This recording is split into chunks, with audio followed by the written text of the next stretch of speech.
Today we are going to talk about the sunk cost fallacy.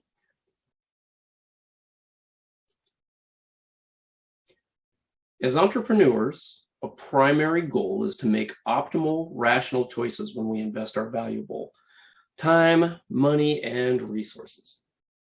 However, there are situations and times when we may be operating on false or mistaken beliefs that are referred to as the sunk cost fallacy.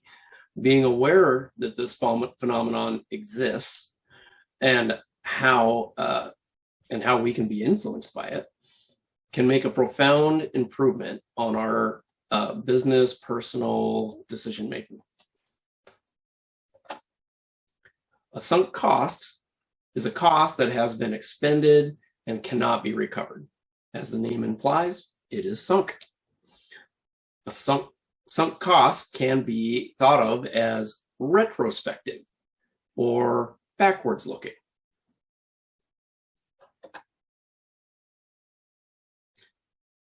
As we continue an action or going down a path because of past decisions involving time, money, or other resources, rather than making a rational decision that would maximize our outcomes at the present time, that is a sunk cost fallacy or a sunk cost. To better understand this concept, let's look at another situation that's not around business, where the sunk cost fallacy, an example that we've probably all experienced at one time or another.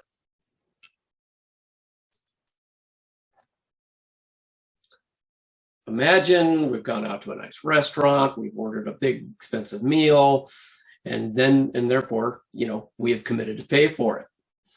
We may have felt the need to finish entire said meal, and even if we're completely full, and just to be clear, I'm not talking about, hey, we're saving half of it to go. I'm talking about just enough, you're not getting it to go box, but it's going to take something to finish it. If we don't complete the meal, we may feel that we've wasted our money, regardless of how much we've enjoyed the food, or that we've received more than enough nutritional value, or whether the amount of food was excessive to begin with.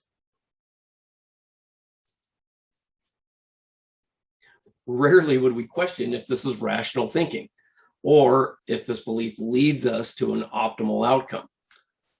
Since it's highly unlikely that we'd receive a credit or refund for a few leftover bites of food, the meal cost is a sunk cost. Rationally, once we are full, we actually diminish our experience and outcomes if we continue to eat past the point of comfort, to the point of discomfort. And I know many of us can relate to that.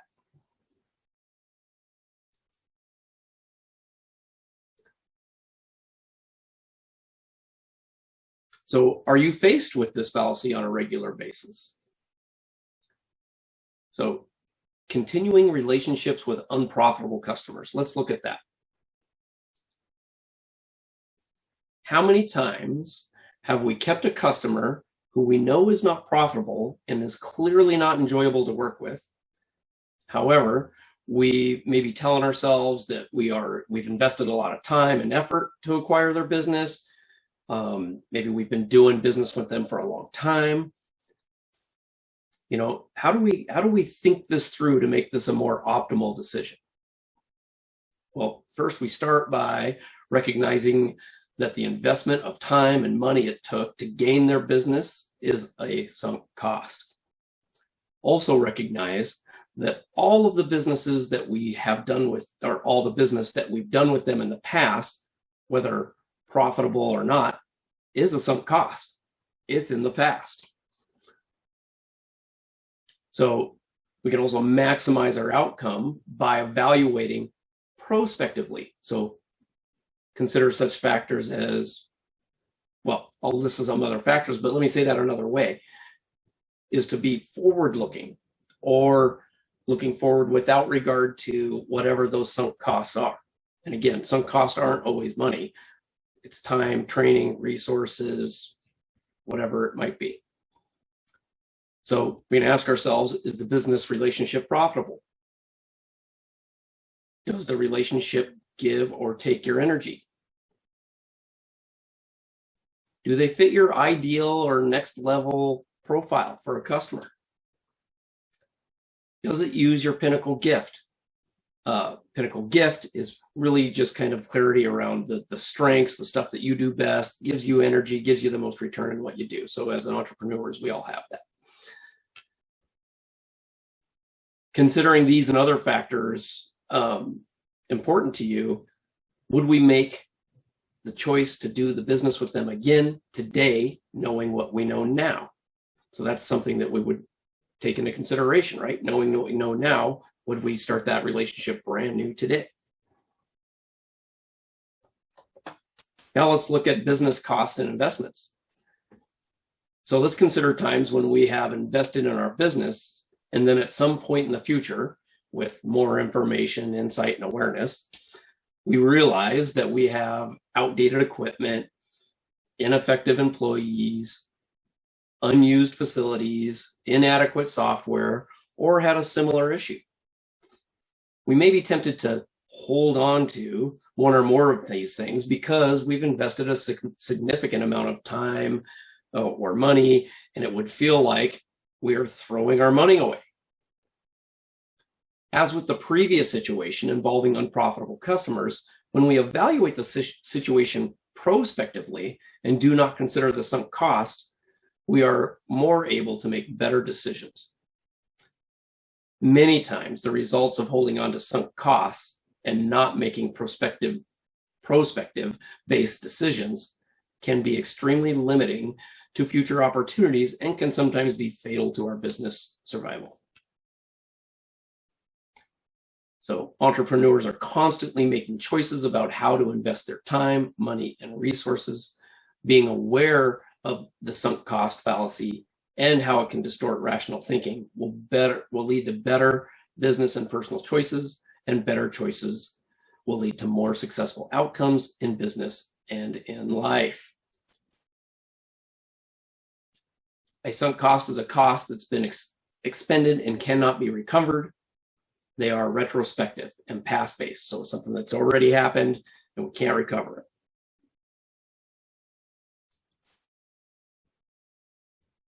If decision-making is being impacted by the sunk cost fallacy, it is helpful to consider how looking prospectively at the situation would impact the decision.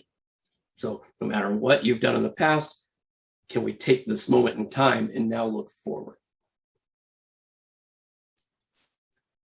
Many times when we compare outcomes by including then eliminating sunk cost, it seems obvious that we are thinking and decision-making are being distorted by the sunk cost fallacy. Do I need to eat that entire meal or keep doing business with an unprofitable client because I made an investment of time, money, or resources that cannot be recovered?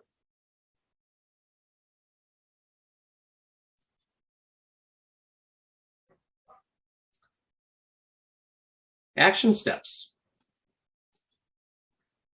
Be aware when decision-making feels like it's being influenced by past investments in time, money, and resources. If so, question whether the sunk cost or the sunk cost fallacy is in play and involved.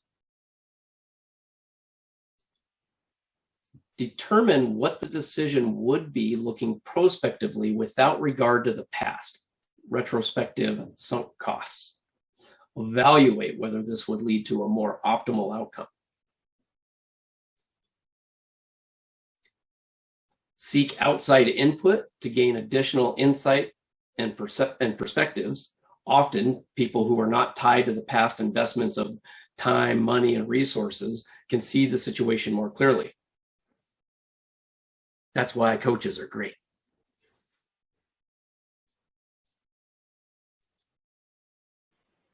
All right, now it's your turn. Any questions about what I ran through there?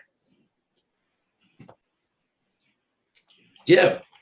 Observation. I'd heard of the sunk cost fallacy before, but I had an aha moment from listening to you about this. We're actually dealing with a client, prospective client, just the other day. They purchased a website. They said they spent a lot of money. I don't know what a lot is in this case, 500 or 50,000. I don't know. And what occurs to me in listening to this is that they're not willing to accept either that they made a mistake or that they wasted their money. And I think that's where this comes from, is you want to make sure that you don't waste money or you don't make mistakes, you don't want to look bad, whatever it is. So you hang on to that bad decision or that wasteful spending, and you try to amortize it when that's not the right way to look at it. Instead, from this point moving forward, what will be your best return on investment? So in their case, we're actually going to recommend that we redo the entire website. It was just launched 3 months ago. And they're thinking, well, it hasn't even paid for itself yet. And our comeback, we're going to be meeting with them next week, and our comeback is going to be, well, you can hang on to that ineffective website and lose business along the way. How much business do you have to lose to pay for the cost of a new website? And so it's that fear of loss or fear of waste, I think, that gets in the way of that decision. Oh, that's so perfect. Yeah. And it's not just that too. It's you actually kind of pointed to it early on there. It's that whole thing as an entrepreneur. Did I do it wrong? Right. I don't want to admit that I did it wrong, or that I might look bad because I made a bad decision. I spent that money there. Right. And so we hold on to that. Like, I hired that person. Yeah. That's so perfect, Jim. Yeah. And you literally just gave us a great example. Yeah, that's awesome. Anybody else? Yeah, I guess in insurance, it's people who just, a lot of times people just want free advice. They don't actually intend on enrolling through our agency, which is fine. We're happy to answer questions for anybody who wants them. But for example, we had a referral from current clients of ours. Well, the wife's a client, and the husband actually got a little bit too impatient. And after I did a lot of work with him and helped him figure out which plan he should go on, he just went directly to the company and did it himself. And so then they sent us their neighbor, who was talking to her neighbor, who's also a health insurance broker. And she qualified for free health insurance. And after talking to our clients, wanted to know what the magic number was to get the same exact result as what they had gotten, when it's so much more complicated than that. So bottom line was, eventually came around. I was like, are you still attached to this broker and the health plan finder? She's like, well, yeah, I guess that's a fair question, isn't it? And it just kind of became really obvious. On both sides, I knew what she was doing and she knew what she was doing, but by kind of calling out the elephant in the room, it, halted the conversation. But that's kind of something not newer, but that we're trying to keep more track of. We actually have integrated a consultation opportunity category. We have opportunity pipelines. So if it never leaves that consultation stage, doesn't go into a lead or a prospect or a quote, then we can kind of go back at the end of the year and look at how much time did we spend actually just consulting people and spending, our time and energy and resources and money helping people with the consultations. And then Apple Health, of course, is free health insurance through the state. So while we're happy to help people get it set up, they also want us to help them answer their questions, but we don't work for the state. So it's hard to get people to understand that they actually have to call an entirely different company. It's the healthcare authority to get questions answered on that kind of stuff. But it's not that we don't want to help them, it's that we can't. It's a legal liability to say, well, this doctor's in network with your Apple Health, because we don't represent the network. So if we accidentally do say something wrong, then not only are we working without, making any revenue, but we're also exposing ourselves legally as a liability and potentially, claims. So it's hard to walk the fine line on some of those. That is a fine line.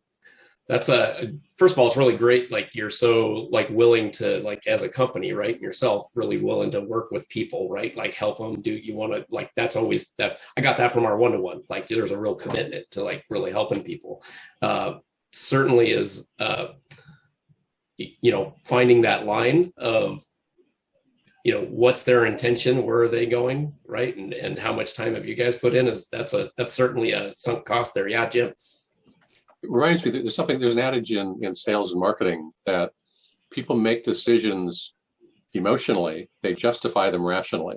Mm-hmm. And it ties in with the sunk cost thing, that they have this emotional tie-in with the decision that they previously made. They don't want to look bad. They don't want to feel like they made a mistake, and they justify it rationally. Well, we spent $5,000 on that, or whatever the number is, and it triggered an old memory from 40 years ago. I had a coworker. This is back when I lived in Detroit, and he lived in a bad neighborhood in Detroit. The bars on the windows, the German Shepherd dog. It actually got so bad, they stole the bars on the windows. They took his dog. and he didn't want to move, this coworker of mine didn't want to move because he only had 30 years left on the mortgage. It was a 40-year mortgage, which was a thing back then. And he didn't want to move because of the sunk cost. And he had so much invested in that house. But yet he was going to live in this dangerous situation for the next several decades. And it's, again, that's that emotional connection that we're talking about here. But people justify it rationally with whatever the numbers that they throw out there. Yeah, I'm curious, Liberty, is part of that what you're experiencing too? Like, hey, we've put all this time into you, and then now there's a little bit of like, oh, we didn't. Yeah, I put too much time into you, and like you're still going forward with it, or is it more just really just trying to get in the practice of recognizing, yep, that's going to be a sunk cost from a time standpoint going into that?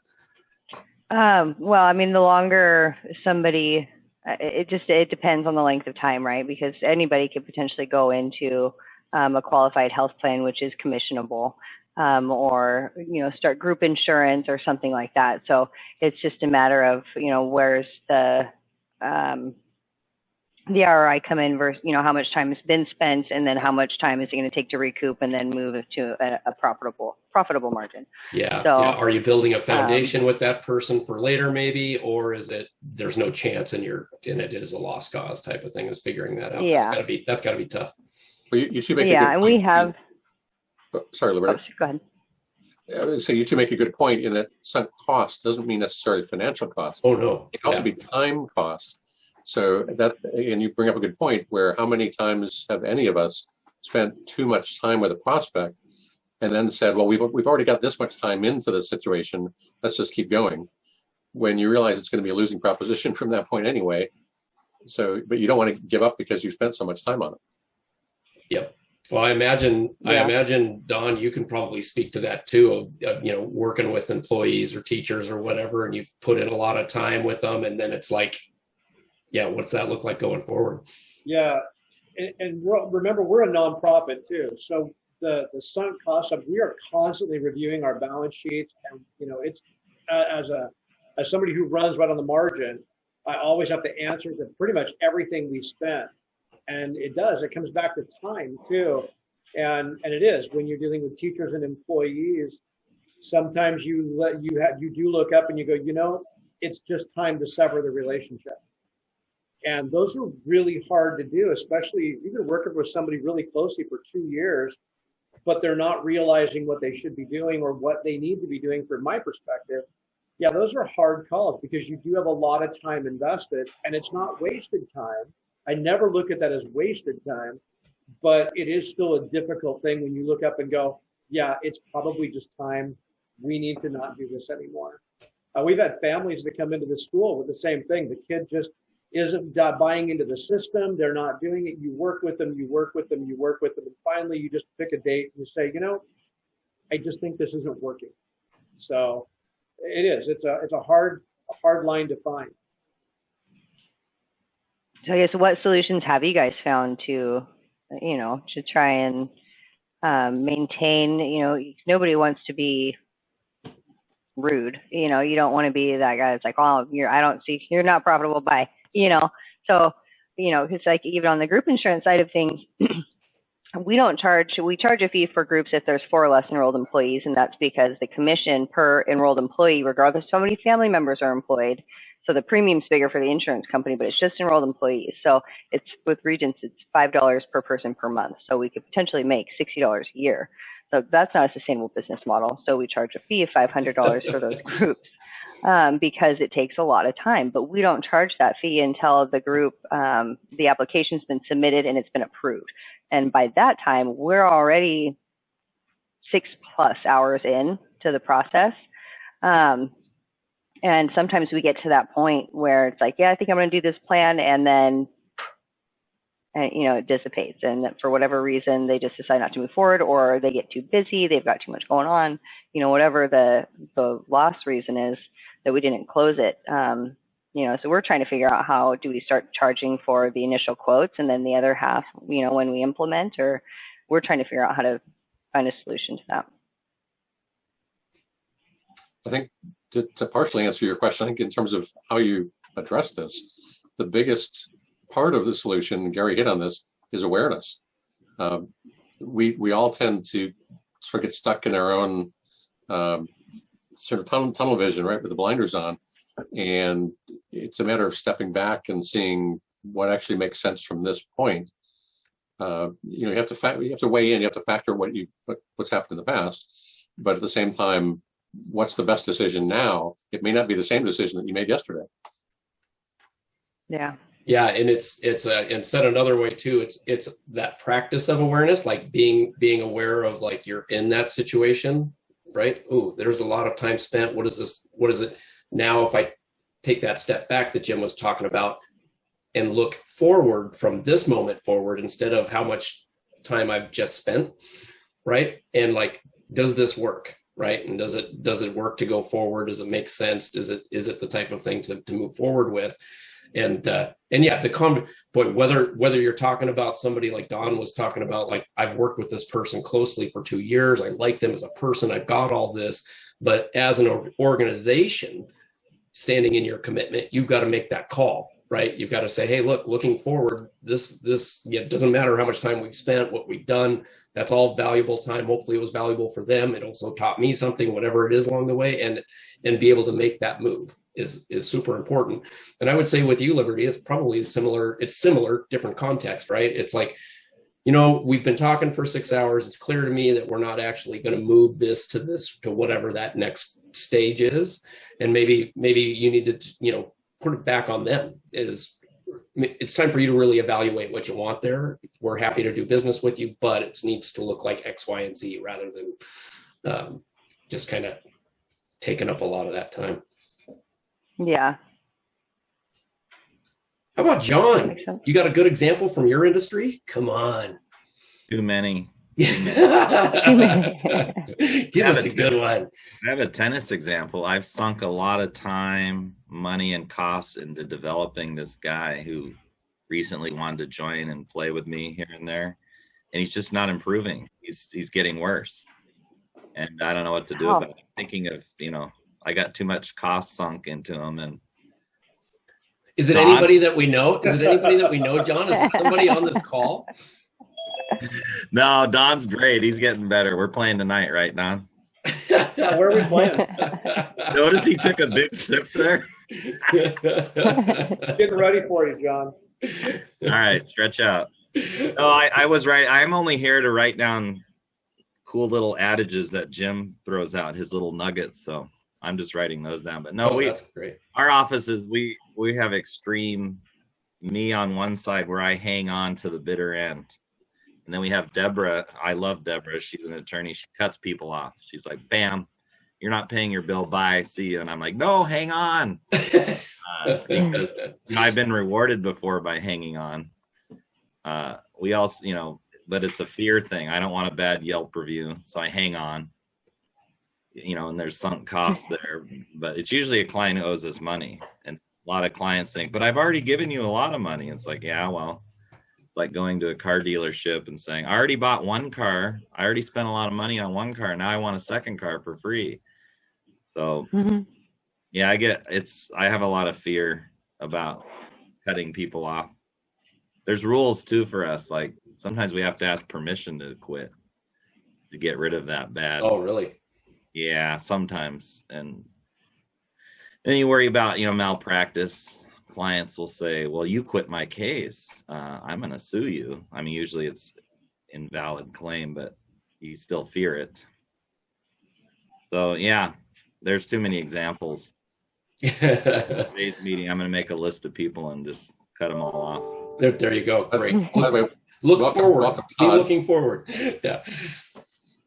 Welcome, Todd. Yeah, Gary, do you want to give Todd kind of a summary of what we've talked about so far? Yeah, absolutely. So, Todd, what we created today was the sunk cost fallacy. It was really distinguishing what that is and what that is in business.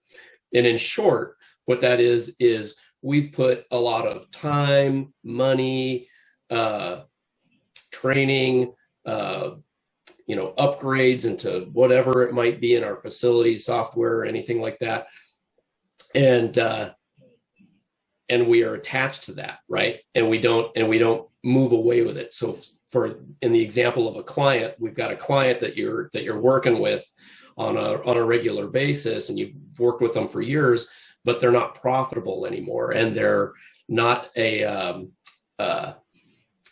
not good to work with, right? Is that Sandy that just left? Yeah. Great. Yeah. And then in that we hold on to that client because of all this past relationship, even though they're not profitable for us going forward. And then what we're talking about is what to do differently, right? Like taking some new actions, really looking at from a prospective view forward. Like, so from this moment, looking forward rather than making decisions based on, boy, I put all this time and energy training this employee and I want to hang on to that, right? But really, hey, they're not working, so I need to make a change there. Does that all make sense? Well, I think no, because you started out saying customer, but then you changed to employee. So yeah, and it applies throughout our business in multiple ways. So it could be a client as a sunk cost, and a sunk cost isn't just financial. It could be time, money, energy, whatever it is, right? But so in the example of an employee, it's like we put all this time into an employee, and they're not performing, and they're not getting it, or whatever it is. But we hang on to them because of that time and investment that we've put in. And it's not just people. It can be anything from equipment to systems to a website or whatever. Anything that you expend something on, not just money, and anything in that regard. Yeah. Jim, what did you say about emotional versus rational? What was that? Well, it's kind of a marketing adage, is that when people make a decision, a buying decision, they actually make the decision emotionally, but they justify it rationally. I invested in that piece of equipment because it was the most cost effective, or it had the highest ROI, when actually they really like the sales guy, or the identity or the image of that product makes them feel cool or look good in front of the boss or something like that. So how would that apply to me? Like, a client might hire a lawyer because they liked their meeting, they had good chemistry. So that would be emotional. Right. So that would be the real decision, is they like you personally, they trust you. They might justify it saying, he's won so many cases, or his rate was better than the other guys, or he's closer to me geographically, or whatever their decision is. So if I keep a client on, I might emotionally think, oh, this client's not paying me, but I still want to help them. Yeah, and one lesson I learned from this, we had hired a young guy, oh my gosh, 15 years ago or so, and Krista wanted to fire him after about a month, and I kept him on for several months, and he'll do better, and it was one of these cases where I'd give him 5 things to do, and he would do 2 of them, and I felt like I had to get out and push in order to get the 3rd and 4th thing done. He'd never get to the 5th one. And what somebody said to me that really hit me like a brick was, if somebody's underperforming, and somebody in this case being a person, but it could be a piece of equipment or a marketing campaign, is that he's not happy either. He's not living up to his potential. So we actually did him a favor by firing him. And he wrote to us 6 months later saying he found his dream job. It was in a totally different industry, of something else, teaching, but it turned out that he was struggling here because, in part, it wasn't the right fit. And I even said this to a prospective client on the phone the other day. He was very apprehensive because he's been burned so many times by other web companies, specifically about SEO. and I know Jeff is in the chapter for SEO, but we do that service as well. And he has been burned by several SEO companies that made promises and then couldn't deliver on them. And I said, well, I'm not here to make you any promises. I don't know if this is a good fit. And he was shocked by that. He's like, aren't you going to try to sell me? I said, well, I don't know. We're just kind of in the discovery phase. We're trying to learn in both directions if this is a good match. It may turn out that it's not the right fit. Okay. Right. So in hindsight, was Krista right? You should have got rid of him earlier. Yeah. Yeah. But again, it was that lesson. She was right. That lesson for me was, it's not about letting somebody down or hurting them or being embarrassed by it or something. It's the right thing to do. Yeah, we face that in school, in private schools all the time, in the sense of we have students that are either underperforming. Maybe they've been part of the district for 6, 7 years, but now they've hit something where they're underperforming. Things have changed. Now they're not paying their tuition payments, and we still want to hang on to that, when in reality, it would be probably best to let them go and go find where it's going to be a system that's going to be better for what they need to do.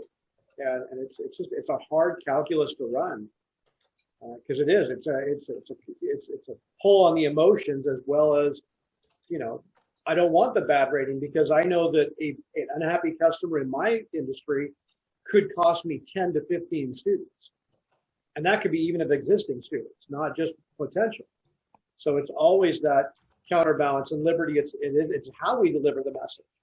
It's not just the message that we deliver, it's that how, and we have to make it sound like this is actually good for all of us. Yeah, Don just triggered something in my head. This also occurs in the public sphere. That is, the government will say, well, we've already invested $20 billion in this program. What's another 10? And it's not working. It just is not working. And they just keep throwing money at it. I cannot imagine what industry you're talking about. I just cannot in my life. Yeah, the public sphere of the government, they do this, and it's justified by the numbers, but these people have an emotional attachment to it. Yeah. My program, I'm not going to let it go, even though it doesn't do any good, for whatever reason. And it's not just a soapbox thing. That we see this, it actually has real impact on people's lives. Yeah.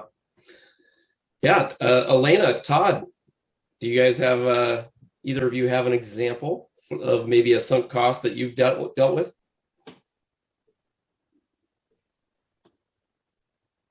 Yeah. So Good morning. There she is. I'm just not in the most presentable like in the office, so I'm just listening to you guys. So great. Playing tennis. No. I know I went for a little run, but anyway, I like in terms of clients. Back to a subject that you discussed a little earlier. I had to let go, even if I invested a lot of time. Some who would like more and more and more. I just had to let them go and sacrifice all that, because what originally, like, they wanted this package, but then with that they wanted to, sorry, I don't even know how to hold because I'm walking. With that they wanted like digitals, and they wanted that, and they wanted the whole entire thing with a fraction of the cost. And at that point I realized it's not worth my time anymore, even if I invested a lot. So yeah, mostly like what it was said before, just let them go. It's not worth your time. Yeah. So like they wanted X package, and then they wanted a it lot all. more. Yeah. Mm-hmm. So yeah. So yeah. Yeah. Got that. Thanks. But Todd. it was, yeah, sorry. So yeah, go ahead to Todd now. Okay. Yeah, so of course we've had situations like that. Most of the time it's around employees. In our industry, anybody that we have to start and train them. And in the state of Washington and in a lot of other states, plumbers are certified through the state. So, and there's a shortage of plumbers. So it's difficult for us to fill those positions with qualified people already trained. So we train in-house. We we've taken the approach years ago that we aren't going to try to get the leftovers in the industry, because the guys that are out there that come and interview with you that are already certified, they come with a ton of baggage. They don't fit our culture. It's a problem. We learned that a long time ago. So we hire within. So for us, I mean, we don't hire from within. We hire green folks, and we want to train them in-house with the way that we want to do things, and the way that we know works best, right? So, in fact, I just had a situation. I hired a couple of people at the beginning of the year. One guy just quit this morning. He was well on his way to being let go. He wrecked the truck, and then he decided to take vacation. And so I don't know if he was on drugs. I don't know. We do drug testing here. We do all that. But the thing is that the other kid, I knew within probably 8 weeks that he wasn't going to last.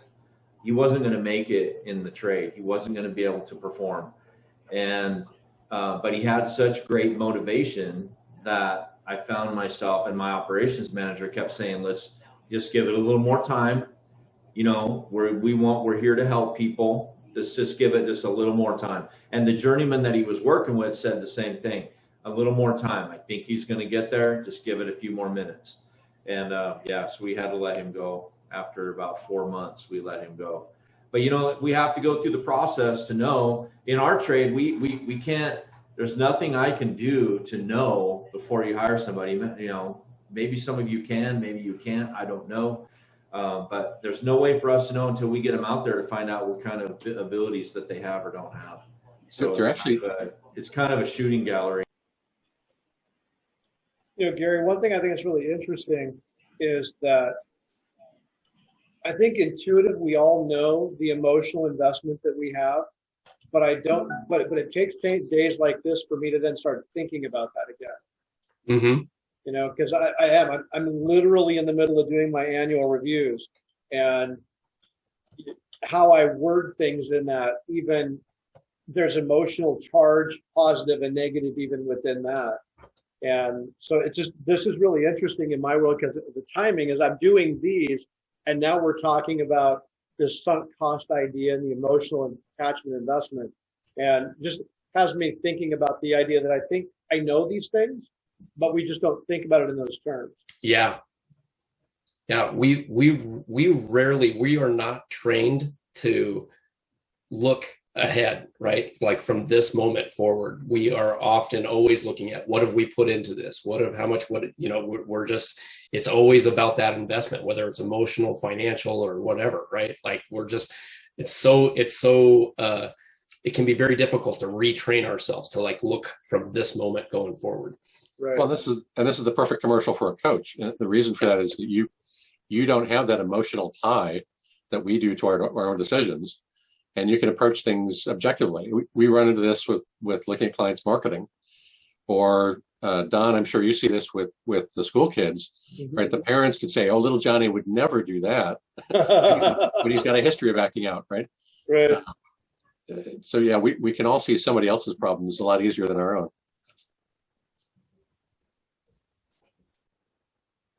Yeah, it's so perfect. I'm going to pull up the action steps slide again here.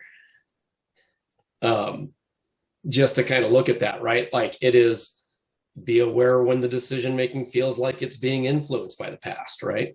Determine what decisions would be looking prospectively without regard to past costs. And then that third one is really, and look, of course, use a coach. They're great. But also you've got people that you know, right? Whether it's in your BNI group or whatever, that you can actually seek and get like, hey, I've got this going on. Give me your insight, because they don't have that attachment that you've got. They get to look at it truly from this moment, what you've told them going forward. So it is a powerful way to approach it. One thing that the little tip that helps me is when I get stuck and try to get out of my own way.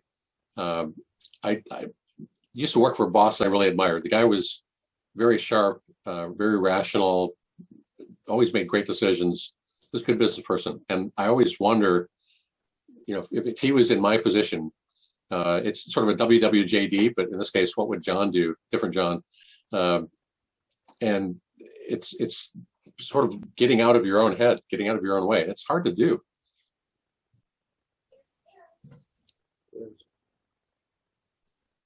But Gary, you're right. And Jim, I think you said too, the idea of having a coach. I have two really good friends who don't do anything that I do. We're in completely separate industries, but we're all leaders. And to be able to just bounce ideas and listen to that other perspective that doesn't have the emotional investment. And those are hard conversations because sometimes you're getting challenged in what you're thinking. Like, wait, but I really want to. Oh, wait, that's an emotional decision. And it gets harder. I play tennis every day. Yeah, and it gets harder if the dollar amount is higher or the time investment is more. Yep. It's still a decision, whether it's $10 or 10 million, but it seems like it's harder if it's more costly.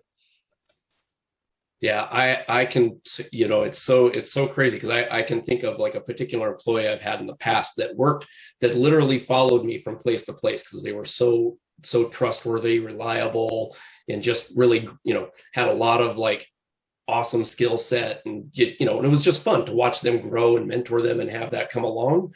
And then something shifted. They didn't become reliable. They were doing, who knows, they may have been doing drugs, they may have been doing some other things, whatever it was.